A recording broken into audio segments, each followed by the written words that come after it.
Hey guys, it's Wahima, but just call me Wah. Melanated! Welcome to another episode of my review slash recap of Love After Lockup. This is episode 7, From Prison Cells to Wedding Bells. Alright guys, so we made it to the end of this season. So this is the finale of the maiden voyage, if you will, of the first season of Love After Lockup. It was only a 7-episode season. I really need your help, guys. You gotta let me know what else I need to review. I've gotten suggestions of Survivor, which starts on Monday. I've gotten suggestions of Finding a Sister Wife, which has already started, which is 5 episodes in. I just need you guys to tell me what you think I should review next. It's a weird time because we are mid-season for most reality TV, and this probably wasn't the best one to choose because it isn't long, but we had fun, did we not? I think we did. What's on my lips right now is just straight up chapstick, girl. My lips are dry. I just wanted to go with a very like general sort of younger look. You know what I'm saying? I got a little headband, which is kind of inspired by Andrea's story, but you know, we'll get there when we get there. We sure will. So first we start out with Jonna and Garrett. The first scene of their segment is Jonna fake getting her hair done by her friend Daley, who's come over to help her get ready for her wedding. All of this is fake and staged. I mean, there's just no way. All of the conversation that's being had, when I'm looking at Jonna getting her hair done, it's not progressively getting better. Like, some of the shots of her with her hair still wet. Some of the shots are of her with her hair dry and being curled. And it's just like all over the place. So I don't believe it for not 1 second. WeTV, I'm telling you, your editors, like, you could do better. WeTV, you could do better. So anyways, her homegirl Daley, is she black?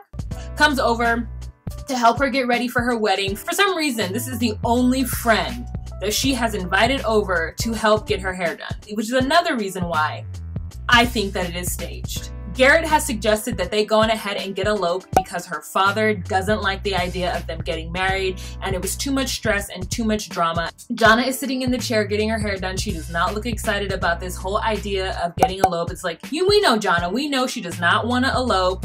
We saw that segment of her picking out cupcakes and such. They've already put money down on different things. I don't believe for 1 second. I think this is for the cameras. I think that they thought that these couples would all make it to the finish line, and the truth be told, it's like none of them made it to the finish line except for 1 couple, and it was just so, except for 2 couples, and it was just so lackluster, you know? I think that the time frame wasn't good enough. They didn't want to put enough money or energy into this season because they didn't know if it was going to take off, and then it ended up taking off, and now they've got this weird half season. In the confessional, Jonna's talking about how she's having major second thoughts about this and that she feels like it might be a little bit selfish of Garrett to suggest that they get eloped. That's not a thing. So she thought it might be a little bit selfish of Jared to suggest that they elope because she felt like she did what she needed to do for him and he did not hold up his end of the bargain. He's not being the person he said he was going to be when he got out of jail. And now he's forcing her to get married without the big bells and whistles that she wants. At this time, it's 8 weeks of him getting out of prison, and they show footage of him getting ready again by himself, putting on his tux and everything by himself, like as though these two are just gonna do it all on their own. They're not gonna talk to anyone about it, and I just call BS. I call absolute BS. I won't marry Jonna because she an amazing woman, and you know, she like me better than I like myself. So I feel like she deserved this, and it's okay for her dad not to be there because, you know, as we all know, I don't really care about her dad like that. You know, so it's all, you know, it's just about me and her. So Jonna ends up wearing a wedding dress that is supposed to be her wedding rehearsal dress, but because she can't go out and buy a dress and whatnot, she's just gonna go ahead and wear that. She's at some restaurant or something that's on the beach, and she's getting ready. She comes out of the bathroom stall and she's in her dress, and a server comes in and puts on her wedding veil and starts to ask her, you know, if this is what you planned, this is what you wanted. Jonna is visibly upset. She's like, no, this is not fair. I'm not even in a bathroom that I want to be in. You know, she's just feeling all kinds of ways about having to get dressed in this bathroom and get married this way. I don't for 1 second believe that that woman is a server, like a server just took time off the floor to help this random woman get dressed in the bathroom. Girl, that's not what happened. Actually, I watched Jonna's live feed after the finale last night, and Jonna stated that that was actually no, Jonna was not allowed to state because she signed an NDA, but one of her homegirls in the room stated that that woman, that server, was actually the wedding planner. So, well, Garrett didn't plan this wedding, because that's what WeTV leads us to believe, that somehow Garrett put together this on the beach impromptu elopement wedding But no, he didn't. That woman was the wedding planner. So as she's walking down the aisle, which is the sand, it's hot. Girl, her hair doesn't even look like it was just done by her homegirl Daley, which is why a third reason I call BS. And Jonna's like, I don't deserve this. Don't make me go through with this. I really love you, okay? I love you, okay? But I don't want to get married like this. And Garrett's like, well, I don't really know what to do right now, you know? It's just so lackluster. She walks down that aisle, girl. She doesn't want to be there. And she's just like saying to him that she's sorry and she really likes what he did here. And she's crying. And she's like, don't make me go through with this, which is what we've been seeing in the previews this entire time. They don't go through with it, girl. They decided they're going to wait and they're not going to get married. At the end of the segment, at the end of the entire episode, it gives a little snippet about what everybody's doing. And at the end, for her and Garrett, it says that a month after shooting, they decided to break up. So when I watched Jonna's live feed yesterday, she stated that they stopped filming December 1st. And WeTV is saying that they broke up shortly thereafter, like a month after, and decided to go their separate ways. According to Jonna, she has Garrett blocked on every single thing. And she's no longer talking to him because apparently he's got some girl that he's dealing with now. Now, that's going to be a whole other video where I'm going to talk about what happened during the live feed because I'm not going to do it on this one. Jonna confirmed that they actually broke up November 3rd. So they broke up November 3rd. They stopped filming December 1st. So WeTV is telling a little bit of stories. So now let's move on to our next couple. We have Alla and James. And just as I suspected, as we left off last episode, Alla had a relapse. She started using drugs again.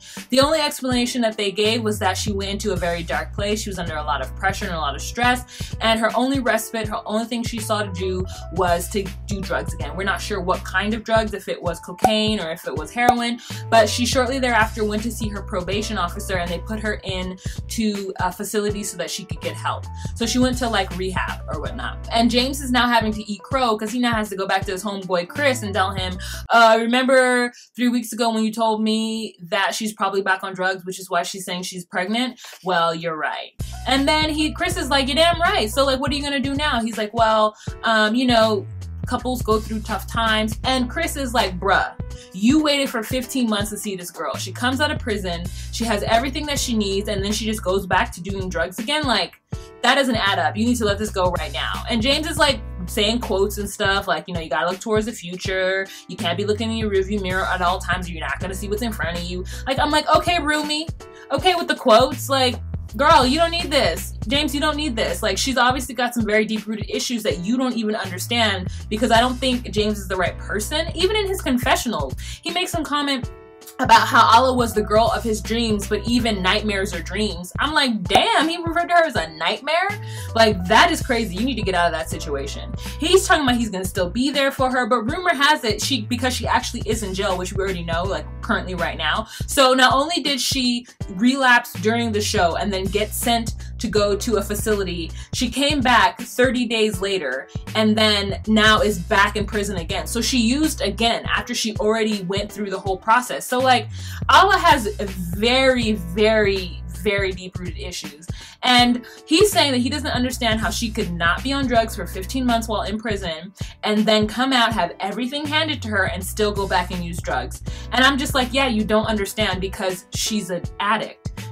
She needs help. She needs ongoing treatment and you're not the person because just looking at her and telling her to buck up, chum, and look at the good things that are happening around her, she shouldn't be having to use drugs, is not going to help her. She needs somebody who understands addiction, who understands exactly where she's coming from. And I don't think James is that person, which you and I, the audience, have been saying all along. He is not the right person for her. She needs somebody else who she needs to like figure it out on her own, actually. I don't think she should even be worried about being in a relationship with anybody until she can figure out what her triggers are, what it is, and how to cope. You know what I'm saying? So I wish the best for Alla. Poor thing is back in jail. I mean, she must be such a disappointment to her family because if I was her mom who kept up her apartment for 5 years waiting for her to get out and then she gets out and goes back in twice.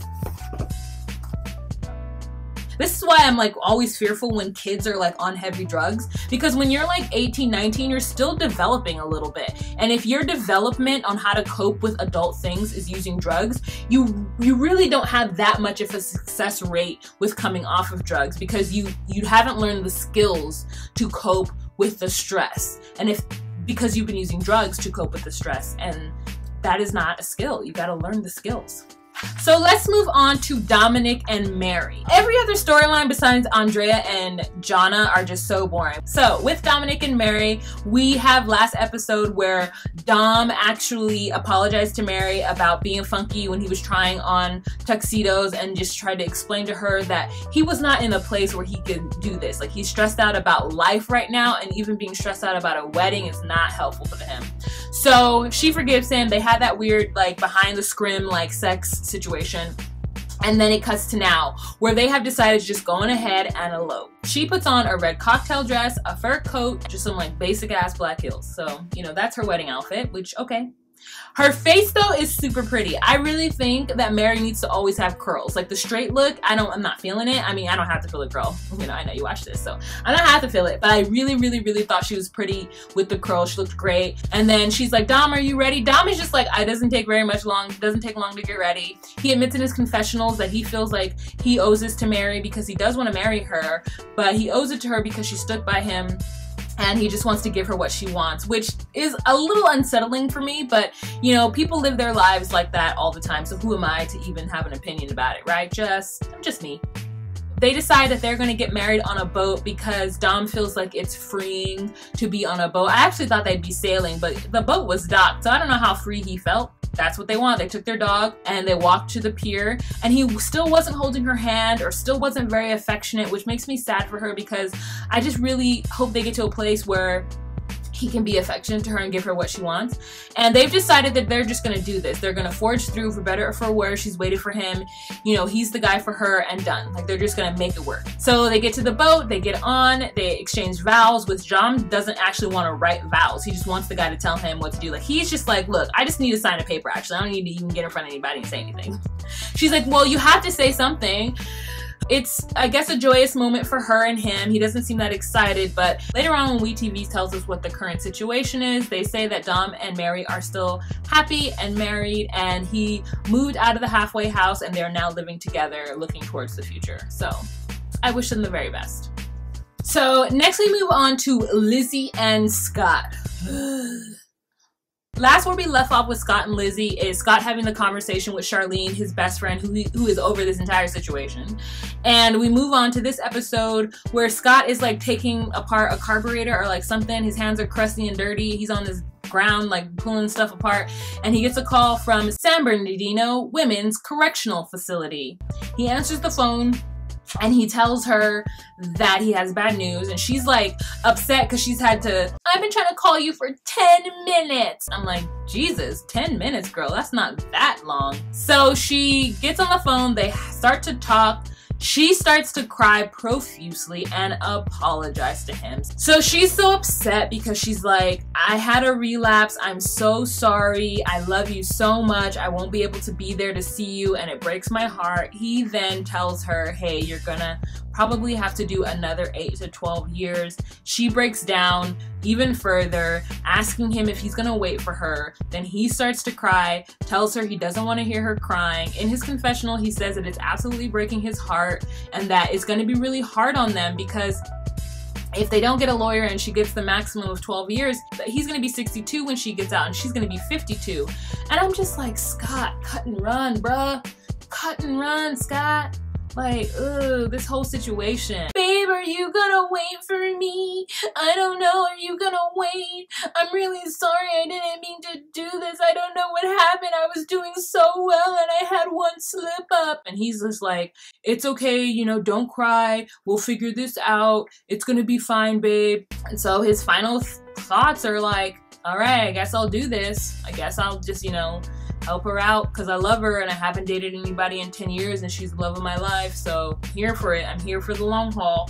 At the end of the episode, it states that Lizzie should be getting out of jail at the end of 2018. So I guess he got that lawyer and they got her, you know, figured out. So I hope she stays on the straight and narrow. I guess it's got to be really frustrating because like you're waiting for somebody to get out of prison and they just can't stop using drugs. Like, I'm just like, she needs to be in treatment. She honestly, these people who are addicts don't need to be in a relationship, especially with Scott, who is an alcoholic. Like, this is a disaster waiting to happen. And I hope WeTV is there to film it. So next we're gonna move on to Angela and Toni. This is womp womp. I don't even know why they kept their storyline in. Maybe because they filmed it and they felt like they didn't want to waste the film. I mean, sometimes I put up videos like that I'm just like, well, I filmed this, so I should put it up because I took the time to film it, I guess. But like, nothing ended up even happening. Toni didn't even get out of prison. Like, she tells her son that she's dating a guy who's about her son's age, and they have this like weird moment outside. I don't know what they're doing, shooting or like burning leaves. Girl, I don't know what's happening. She has a conversation with her homegirl. She goes over to her homegirl's house. This is something about me that's really weird. I love a wood paneled living room. I don't know, something about wood paneling makes me feel so comfortable. Even though I know it's old fashioned and danky and kind of like gross, but not that I want to be in her house. I just want a room in my own house one day where it's just wood paneling and like shag carpeting. Or maybe like wallpaper that has like a forest without any leaves on it and it's like autumn colors. Back to the story. So she goes over to her homegirl's house, who has spent time in prison, girl.